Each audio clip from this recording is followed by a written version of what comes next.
We've said goodbye to one legend this summer in David Silva, and another one, as of now, is set to go in 10 months' time. Has there or will there be any talks to persuade Sergio Aguero to stay? Can you talk about that? Chris, we've been very lucky, and I think it's a testament to the type of players we've had over the years.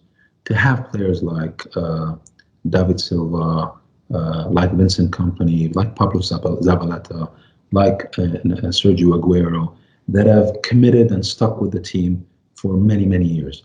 I think this is a testament to these players, their personalities, their commitment to Manchester, their commitment to the club, and I think the relationship that we were able to build between the club and these players, between the managers, and obviously that whole ecosystem.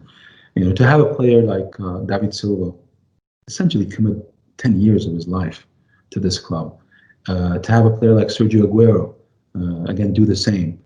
I'm very proud of that because this is what tells me we have it right. They are part of the DNA of the club now, and the decision of them continuing or stopping, this is really, it's the comfort zone that they have to decide. What's in the same way with Vincent, he left when he felt it was right for him to leave, and the same thing with David Silva. Sergio is going to be the same, and we're going to work it out together, and it will be very natural wherever that is, be it next year or the year after. It will play out in a comfortable way, whatever Sergio decides.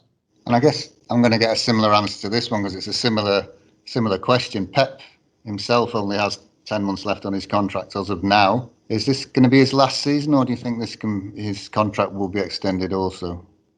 Yeah, I mean, first of all, you're right in asking the question. It's a very relevant question, but it's really a very similar answer I'm going to give. This conversation with Pep is a natural conversation. Me and him have a very clear understanding. We have a clear understanding on what's right for the club and what's not.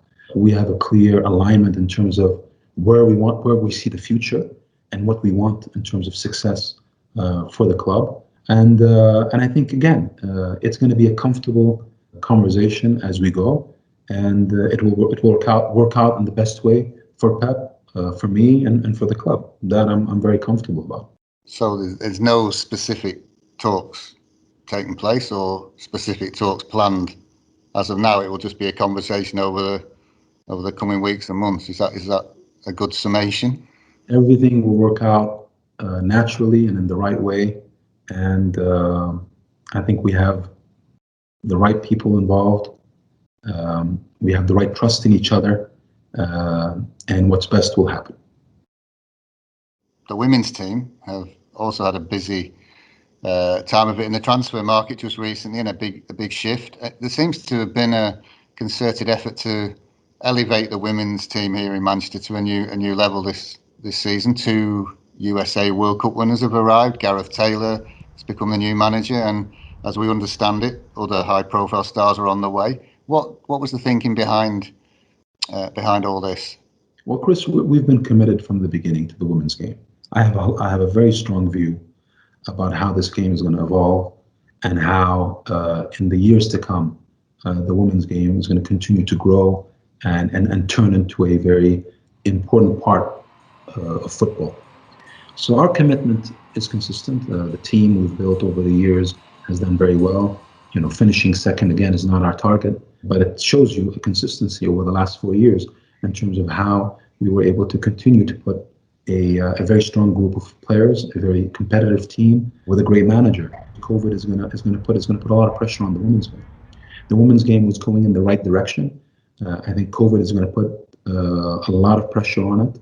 I remain very hopeful that the game is going to be able to withstand the challenges of COVID, recover and come back. And I hope that within the Premier League and within the teams in the UK, more clubs give a commitment to the game, because the more commitment that comes in, the more competitive it's going to be and the more sustainable it's going to be. We're going to be there. Manchester City is going to be there. All our clubs around the world, because we have a belief in the women's game, and we will be committed throughout, and we will be supportive, and we'll help these leagues, and hopefully it will grow.